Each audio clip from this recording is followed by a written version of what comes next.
You're listening to DraftKings Network.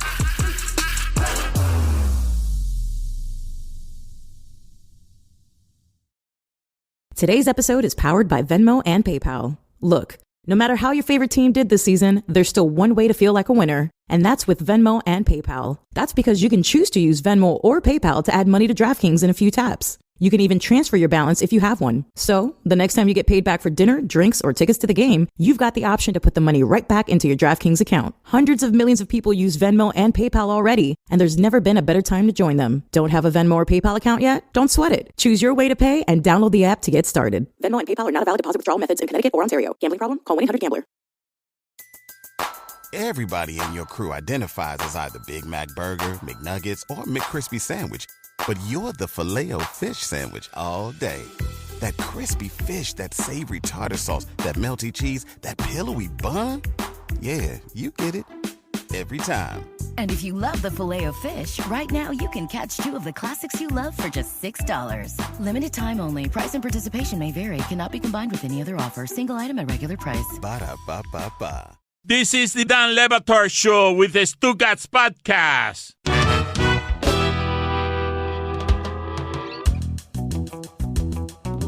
I think an NBA executive was quoted as saying the upside for Bronny James is Gary Harris, that is the upside, that is the highest point. And if he makes it to the NBA, Stugotz, that by itself is a monumental achievement, whether he has the bloodline or not, to get to the top 1% of the top 1% of there are 450 people in the world that get to play this sport at the top end. If he gets to Gary Harris, that's gravy. I mean, he's made $100 million in his career. That's all that matters, of course, is... I'm just saying, you've made it to the NBA, the highest level of your sport, and Gary Harris, we'll laugh at it because it's LeBron's kid and it's Gary Harris, but Gary Harris is a decent player who made $100 million. But you're right in saying that LeBron James inflated all of the expectations when he said, I'm watching NBA players right now and my son is better than them, when he's not. And now you look at his collegiate stats and people have to point out, well, those were Jimmy Butler's collegiate stats at the beginning. Well, yeah, but Jimmy Butler was terrible at the beginning in college. Like, you can find a player who had those stats at the beginning. But it is, I think people underestimate, just like they did this with Cam Newton, where you sort of underestimate how big someone is physically, how they have to be physically in order to be the greatest goal line situation threat in the history of the league, how strong and big the person must be to do that in the NFL. I think we consistently underestimate how good these human beings are, as if a holy man reaches into the crib that LeBron James has in his home, and then all you need to do is put that in the pipeline, and it's going to be Gary Harris. Like, there are a lot of things that have to happen other than LeBron James's sperm in your system. I think what's hard for the kid, for Bronny, is... people will think or suggest or ask, did he have to work as hard as every other kid? And if you're projected as a second-round pick in the NBA draft, then you've put the work in. He'll have to deal with that for the remainder of his life. Is it nepotism? Why is he getting these opportunities? But, Dan, I have no doubt. First off, I agree with you. It's difficult to make it to professional sports. But as it pertains to Bronny, I have no doubt that he has put the work in. He is not getting this because of his father. He is getting this because he put the work in, and he's good enough to be maybe Gary Harris. And that's a decent career. I mean, the counter argument would be you said you would draft LeBron's son just to get LeBron. So you're saying both things. You're saying that he's put in the work and he gets whatever he deserves, but you're also saying I'd take him just to get his dad. He's put enough work in to make it to the NBA. He's put enough work in where some team's going to draft him. Why not? But maybe he might get to the NBA just because somebody wants his dad too. Okay. Which wouldn't be the same amount of work. Like, he would have a golden gilded path to the NBA. Not only that too, like, every step of his basketball life has been helped and aided through LeBron. You're talking about working with the best trainers. You're talking about working with dietitians. You're talking about working with workout guys that people that are of the general population don't have access to, right? Like, I've seen it playing hoops How jealous myself. are you of his regimen that he had growing up? Oh, incredible. Like, where would you be if you had it? That's a great question. Probably Gary Harris. Like, what I'm going to tell you. A nice Gary career. Harris. What? Yeah. But, like, when you look at guys that come from those families, it's like, I played with Timmy Hardaway Jr. and like he was doing things when we were in high school that was collegiate and pro level workouts, dietitian. Like he was doing things that we weren't. And then it's like you get to a point where your natural talent plus the work that you put in at an elite level takes you to another level. And it's just like, you can see it with that. So he's probably going to do something good. We're just going to let Tony say he'd be Gary Harris if he had Bronny's conditioning The difference program? between you and Tim Hardaway Jr. was not his trainers. What was it?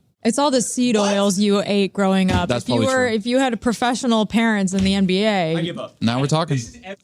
You give up, Billy? No, I didn't give up. That was Jeremy gave up. I gave up. Yes.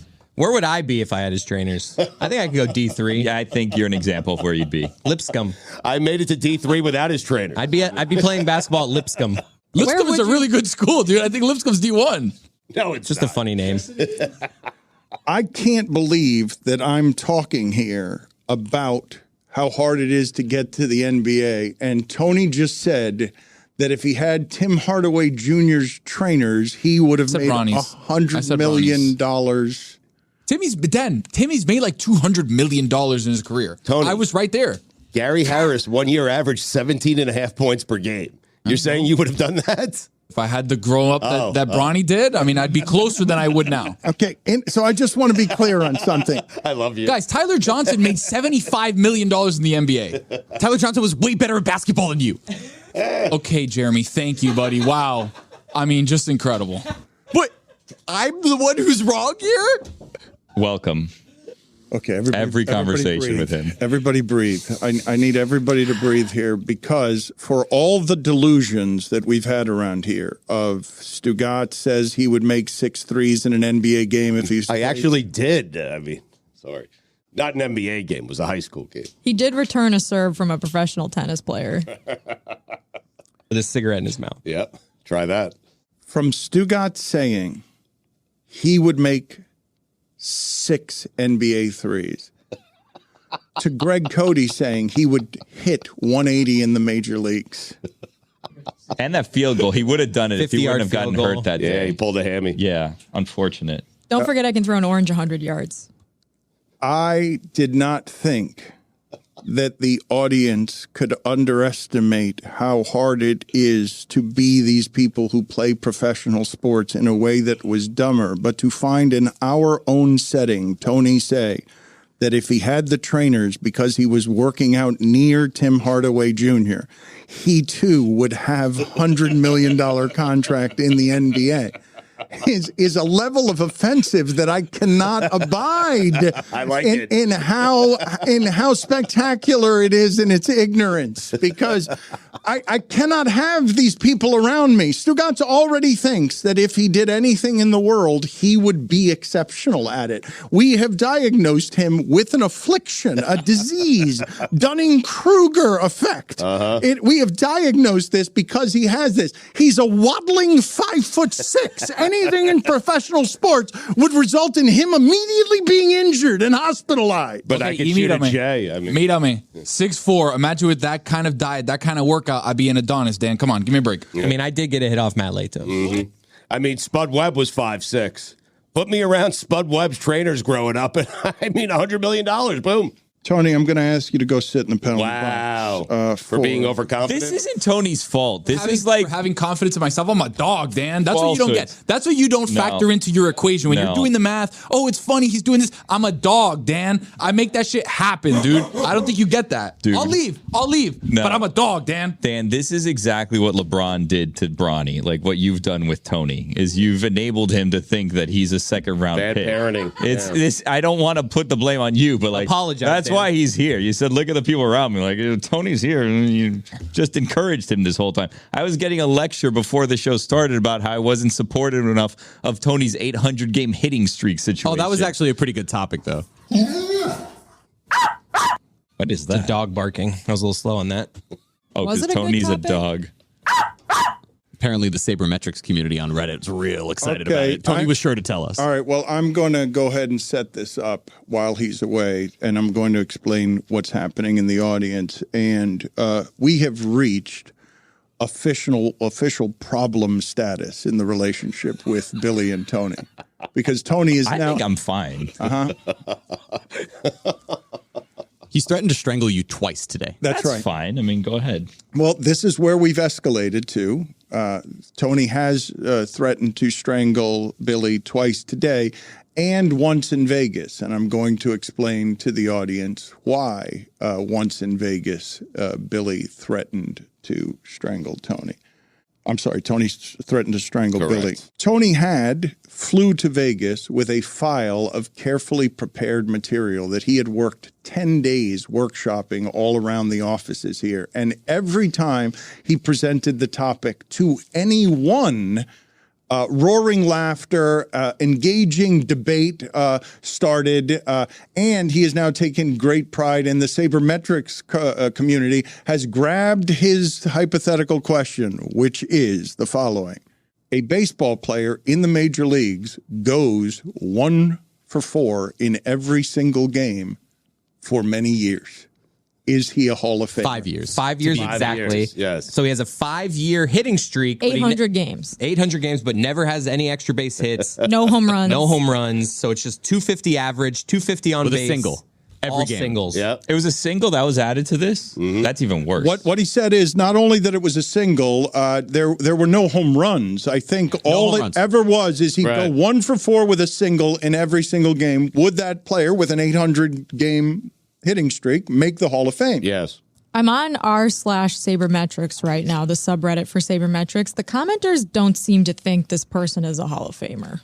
They're right. Well, he can come and he can, I guess. Oh, he'll be back. He'll be back in a second. But let's explain to the audience how you undermined him, because again, I did know. I saw it happening. Every room he left was roaring with laughter and argument. It was the best that Tony brought to Vegas. That's absolutely right. But he did it too often. But it was never, a comedian telling the same joke every single day in every single conversation. So when you hear for the 70th time, you're like, guy, Billy, you got this already. And like, I just like to also, if I can, I'd also like to say, you guys just got a glimpse into what every conversation with Tony is. I'd be Tim Hardaway Jr. if I had this trainer, and like he said, Gary Harris. Billy, but we never talked about it on air, so the audience was hearing it for the first time. And Billy on air, on stage in Vegas, I don't remember. You must have set it up with this is a break glass, an emergency topic. Yeah. And Billy hit a very cutting. Do you have any more glass to break down? Yeah. Well, I don't. Where was if I may ask, where was all the support for Tony to keep the conversation going? Because there was dead air, so I had to say something. I don't think it was. I don't remember exactly. Tony, you've returned. How are you feeling in general about the support you got from Billy in this circumstance? What support, Dan? What support? Because I was in there. You sent me to the penalty box. Okay, and then we bring up one of my topics. I brought that up for you. I teed you up for it. That I was not here for. And then you talked about it for 3 minutes, and then I came back, and then I immediately hear you shitting on it. Like, it's crazy. The top comment on Reddit says a DH with a 500 OPS would be a negative WAR player. On base percentage of 250 with literally no extra base hits would be one of the worst DHs in baseball. But an 800 game hitting streak. You can't argue with an 800 game hitting streak. The ball that breaks the record would go to the Hall of Fame. Their jersey would go to the Hall of Fame. And the player doesn't go to the Hall of Fame. That's 57. That's 57 hits. And then he has another 600 and some odd hit. Like, what are we talking about? To me, I'm with Jeremy. It's acknowledged in the Hall of Fame, but this player, I've kind of, that's where I think it ends. That's what happens. You have a whole like corner in a room where it's like craziest hitting streak you've ever imagined by a below average player. His name, I don't know, what is his Whatever his name is, doesn't matter. Fake name. But the point is, okay, we had this great thought exercise of all these different things and ideas. It was just something to ponder, Tony. Something to ponder. That's why we have the file. Of course. No, we didn't. We pondered it. No, we tried to make it a franchise. If I could have laser beamed you like across the entire like hemisphere, box for charity. Huh. It happened on stage in front of everybody where Tony, not only that, he's got his best material and he's wearing some sort of fur. And Billy took his knees out immediately as soon as it started. I'm going to do nothing but support Tony and his bad ideas henceforth, and we'll see where that takes us. What bad ideas, Billy? What bad ideas? None. Please explain them. They're all good. Thank you. Billy. I don't like that. Billy. I understand why Tony is hurt, that you would only support so relentlessly the bad ideas of Greg Cody and Stugotz. And then the moment one of his bad ideas makes an appearance, you can't get anywhere near it. You're allergic to it. Do you guys know how this works? Do any of you know how this works? Today's episode is powered by Venmo and PayPal. Look, no matter how your favorite team did this season, there's still one way to feel like a winner, and that's with Venmo and PayPal. That's because you can choose to use Venmo or PayPal to add money to DraftKings in a few taps. You can even transfer your balance if you have one. So, the next time you get paid back for dinner, drinks, or tickets to the game, you've got the option to put the money right back into your DraftKings account. Hundreds of millions of people use Venmo and PayPal already, and there's never been a better time to join them. Don't have a Venmo or PayPal account yet? Don't sweat it. Choose your way to pay and download the app to get started. Venmo and PayPal are not a valid deposit withdrawal methods in Connecticut or Ontario. Gambling problem? Call 1-800-GAMBLER. Don Le Batard. He's like, he needs a wheelbarrow like Mike McDaniel, this dog. Got a pair? He's got a pair. Man, does he get a pair. My granddaughter sees his schlong. What are you talking about? And says, "What's that?" No, she doesn't. No, she did. There it is. There it is. My granddaughter saw his schlong in the kitchen, and she said, "What is that? What is this? A game of Clue?" I said, "That's what he pees with." She saw his. Okay. How else am I going to explain it? Stugotz. It was a little extended. I don't know why he was so excited. All right. Very good. Baby. No. Can I take this out? It is a baby. Anyway, he ate my couch. This is the Don Le Batard Show with the Stugotz.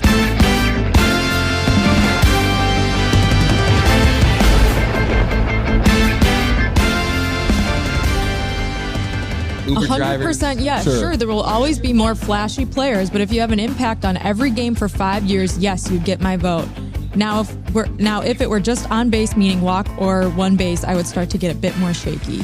The point is that there was in the Sabermetrics Reddit file, right, on the site. I don't know if we can screen share it so we can see people. Like, there's like 5 comments, 8 comments, 10 upvotes. That's how Reddit works. This one in the Sabermetrics file on Reddit has like 300 votes, a bunch of comments. 57 comments. The nerds arguing about, okay, look at the other one. It has 284 upvotes. Look at the other ones. Please, just explain the other one so people can have a reference point. Because it sounds like shit. Tony, it's a good conversation starter. In fairness to Tony, 57 comments would be one comment more than the longest hit streak in baseball right now. It's true. So imagine 800 comments.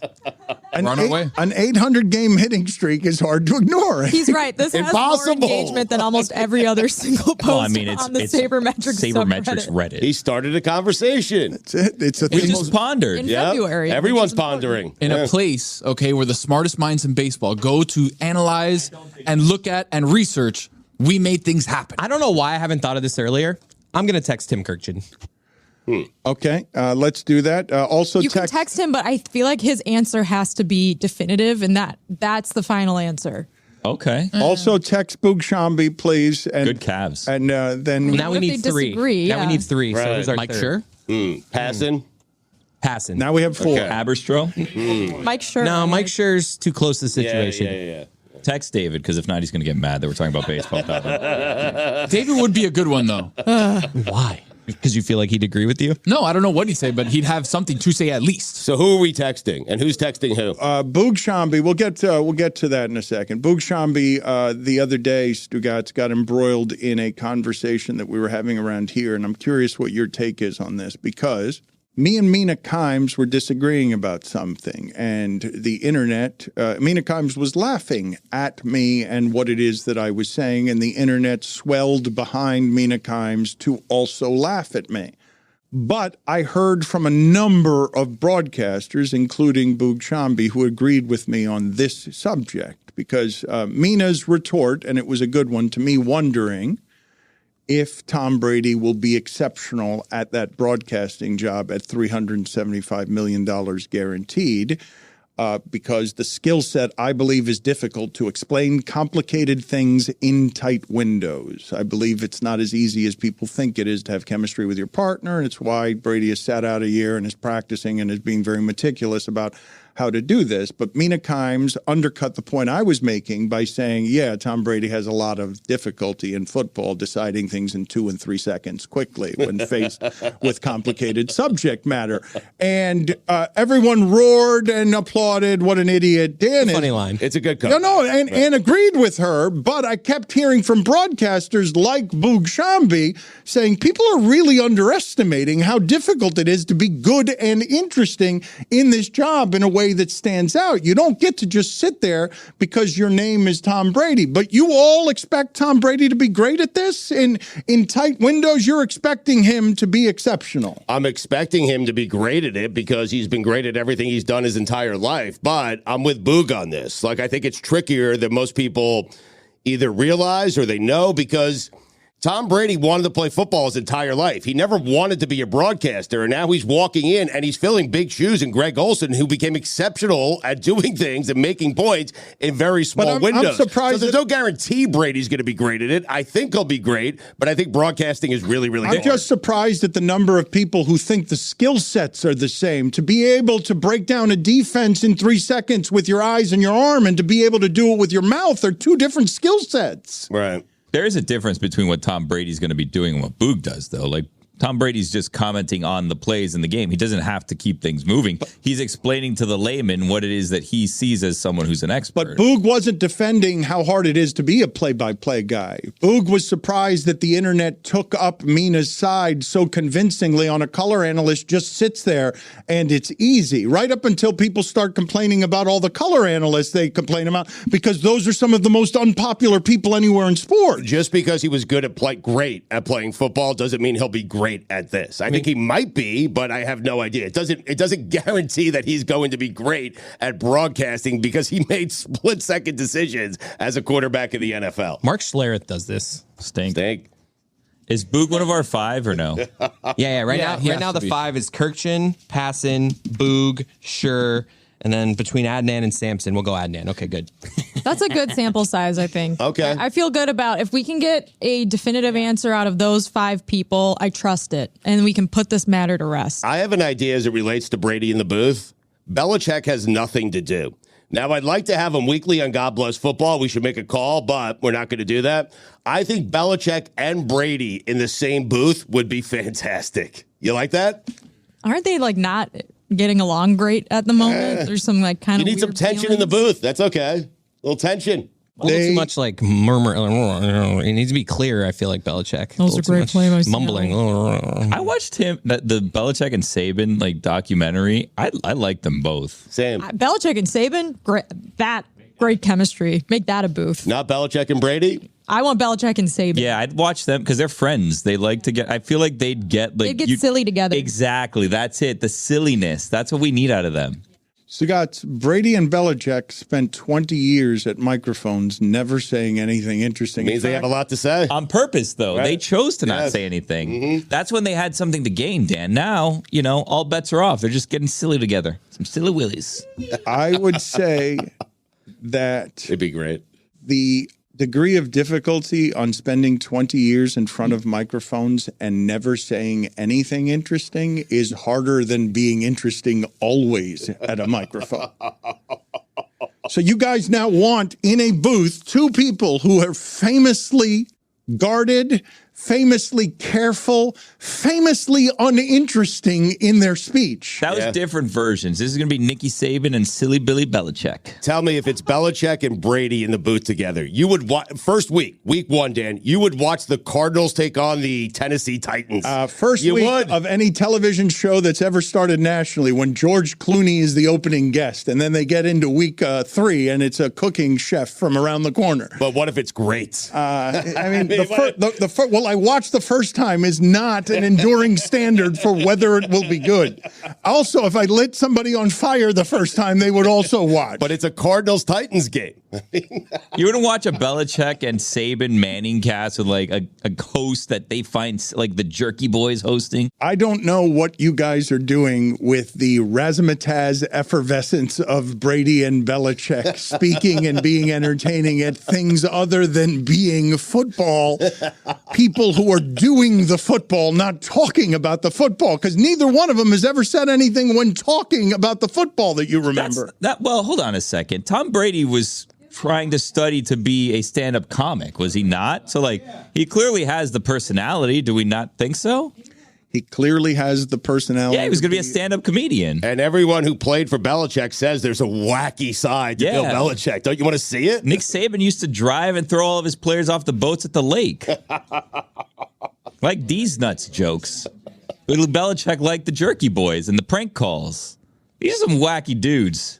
They just got to, find the right place to do it. Give them a chance. Why don't we give them a chance? What are we doing? Well, you shook your head when Stugotz said we're trying to get Belichick every week. Well, that's because God I've endured so many lacrosse coaches with the promise of he's going to join to talk lacrosse, and never has he joined, obviously. And I'm just stuck in a lacrosse Zoom for the 60th time. Do you have the biggest cringe you've ever had when it comes to Stugotz getting people on and asking them for stuff? Do you have one that stands out to you?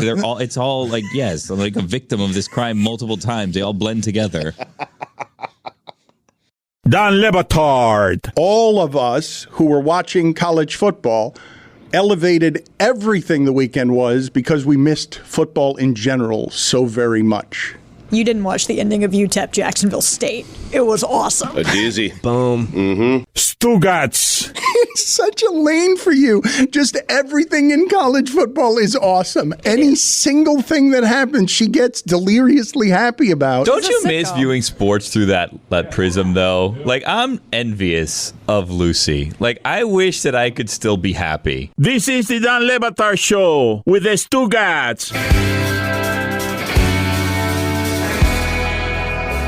Tony is still fighting with the shipping container over the Gary Harris thing. Everyone's yelling at him. He's never felt more alone than he does. This is normal, Dan. I'm alone. This is what I usually go through. What I was explaining to Jess, because she was talking about here he goes. Like rich families that have access to these trainers and dietitians and workout plans and all that stuff. That's not what I'm saying. We were saying that we all know a bunch of kids that have had money and tried to have training. What I'm talking about is professional athletes' kids.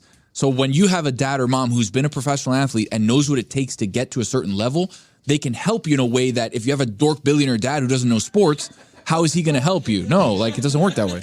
That's fine. All of that can be so.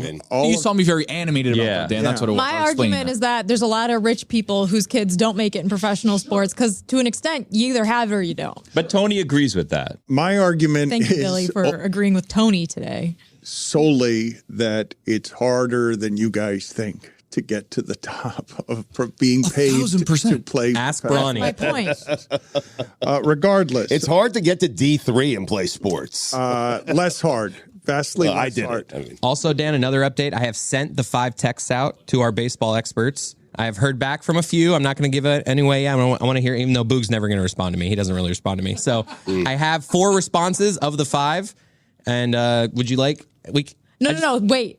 Dan, text Boog right now. Tell him respond to Chris Cody. We need all 5 in case there's a tiebreaker situation. He knows if there's a tie or not. I can tell you if there is. Does that matter? Do we need Boog's answer? We don't need Boog's answer. Okay, so then we could just do it now. Yeah. Wait, what do you think, Tony? Could be a hung jury. I'm guessing it's going to be consensus that is not a Hall of Famer. Agreed. We should save it for the last segment. Yes, we're going to wait. We're going to tease it out.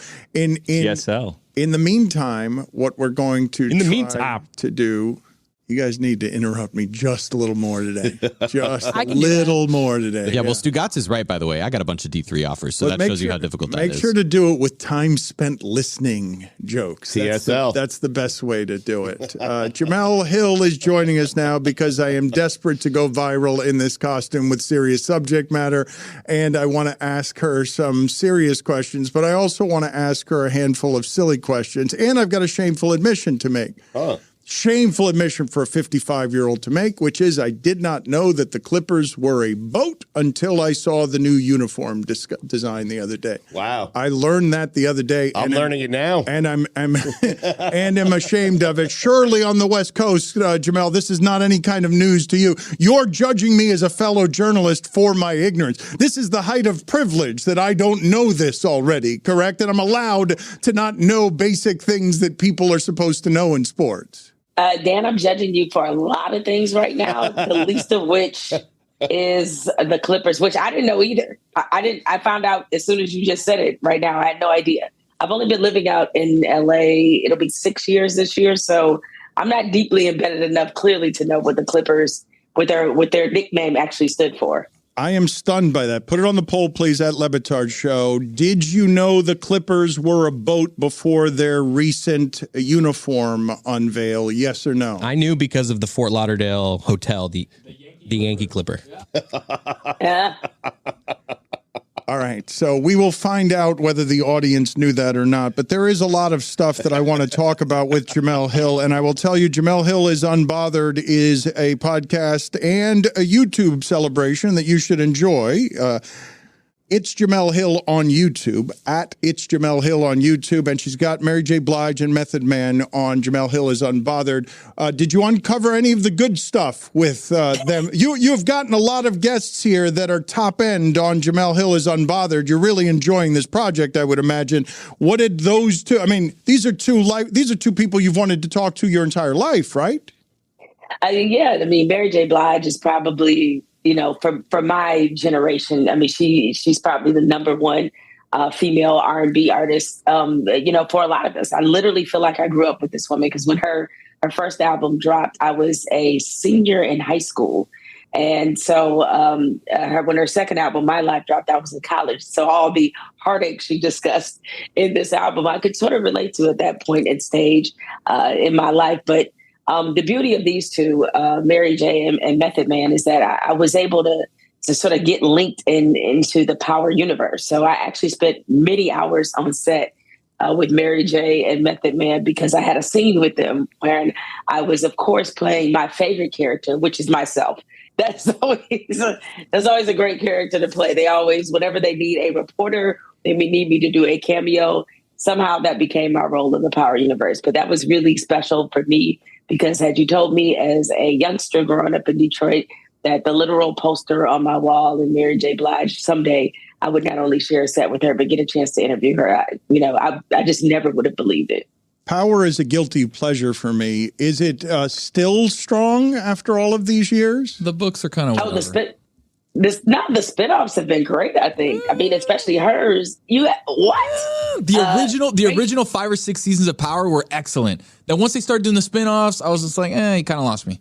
Yeah, well, I need Ghost. I thought you need See, at first I felt that way, and then with Raising Kanan, which I think is like really well done. That one, Power Force, featuring the Joseph Segura who plays Tommy, and even this one, it goes to like I think they've done as good of a job as you could building an entire universe without sort of the main character that created all of this. So I love it. But Dan, I got an even deeper guilty pleasure, and I got a chance to record something about it for yesterday. So I'm all in on Tubi Hive. Like Tubi has me, I'm fighting for my life with this fast channel. I don't know how it came to be, but it has such eloquent cinema on there that is all rooted. A lot of it is rooted in Detroit, and a lot of it is real hood. I'm not gonna hold you up. It's very, very hood, and it has me right now. It has a lock on me, Dan. I need to get out of this Tubi Hive because before I look up and know it, I'll watch like 7 or 8 Tubi movies, and I don't know what happened to all of my day because I'm so invested in this network now. It is getting harder and harder to not get addicted to some of these candy sugar things that end up with you getting lost in some of these places. Billy was arguing earlier. He was saying also because we can't figure out what's real or not real on the internet, he's saying this is the single best time in the history of America to be a skeptic. But he's not wrong. I mean, yeah, put it on the poll, please. Is this the best time in the history of America to be a skeptic? But I wanted to talk to you about something serious here, Jemele, because these things happen pretty slowly to the tearing down. When we find out that people that we loved once upon a time, R. Kelly, Bill Cosby, Harvey Weinstein, these things don't happen quickly. And it would appear that Diddy right now is in the middle of this happening. And it feels like he's about to have a whole lot of people come forward with the freedom to not be afraid of his money and his power. So what do you think is happening here and is going to happen with Diddy? Well, I think once the floodgates were sort of opened with his ex, Cassie, coming out with the allegations that she did, which were very serious, very, they were damning, to be totally honest. I think as we see the pattern with all of these cases, it takes one person, that person has the bravery and the courage to come forward. And then suddenly you hear many, many stories and, or you have many allegations that surface. And I think with Diddy, usually a lot of times with these people, I can't say this was the case with Harvey Weinstein because like I'm not embedded enough in that world to know. But I know that in general, when it comes to these accusations finally coming to light, they have been the subject of whispers for many, many years. So you may now be finding out the gory, awful, tragic, horrible details. But there's always been a lot of whispers around some of these people that when we finally sort of understand the depth of what the allegations are against them, it can be jarring to a lot of people because a lot of people have put people like him and the people you mentioned, Bill Cosby, they put them on pedestals. These are people who have been entertaining us for decades, not just 1 or 2 years. And so at this point, I don't know why we continue to put these people on pedestals or why we continue to act surprised and stunned when more often than not, the combination of power, money, of being completely unchecked and having enablers, it typically does not lead to the greatest of behaviors. And they don't all have to be as serious as the allegations against Diddy, but they typically don't lead to the best behaviors in people. I'm not saying that we should not allow ourselves the luxury of entertainment. What I am saying, and to some degree, we actually see this with Cam Newton, and trust me, I can link it there, is that every time we elevate people who are in celebrity positions beyond the station of just being people who entertain us, we find out every single time that your faves are problematic. You don't expect him to keep his freedom, right? Like, I mean, we can all do innocent until proven guilty, but there's so much here and it's been talked about for so long. You expect Diddy to be able to survive this with his freedom? I actually do, but I think his reputation the damage is irreversible. You know, when you think about how he was moving in the business world, I don't think anybody in their right mind wants to do business with Diddy. And it's only unfortunate in this way. And I'm not saying that this should be a reason that people feel any sympathy whatsoever for him. But usually these people have built an entire economy around what they do. And so it's not just about Diddy. It's about the people that have become sort of part of the empire he's built. Like I think about Revolt. I know a lot of people who work over at Revolt. These are really good, talented people. And I'm wondering, like, what's going to happen to them because of all of this? Because anything right now with Diddy's name on it is toxic. So it's not just about him. He's sinking everything that he's been attached to. And so I expect him to maybe survive with his freedom, but his reputation is gone. And if he had any higher aspirations in business, I just don't see how that's even remotely possible now. As a veteran of journalism who's not often surprised by things, and for those who do not know, what are the worst of the details when you're reading through this and you're like, oh my God, this surprises even me, even though I've seen just about everything here? Well, so I think people are sort of having the wrong conversation, is that they have made this about Diddy's sexuality, whatever that may be. It is not about Diddy's sexuality. It's about whether or not he abused his power, whether or not he committed a crime, and whether or not he was assaulting and has this awful track record of abusing young women. That's what this is about. That's where our outrage and shock should be directed toward, is that, not toward who it was doesn't matter. The method and how he operated is what matters. And so I think the violence of it, because, you know, while there's been certain incidents that Diddy has been alleged to have done or whatever, I don't think that people necessarily looked at him as having this violent persona. And so hearing about some of these details, that part of it, and I just think the depravity of all of it, to want, if there's any possibility that he could have really hurt some people, you know, not just emotionally, but physically. I mean, that all of that is just very sickening, you know, to me. And unfortunately, as a result, then you see why we need to have more conversations around educating people about sexual assault. So that sort of the ignorance factor of all of this and how we're processing it, that part I'm always disappointed in. Pulling up to Mickey D's just for drinks? Oh yeah, that's me. Nothing extra, just perfection and a straw. Coming in hot for the coldest cups on the block. Because there are drinks.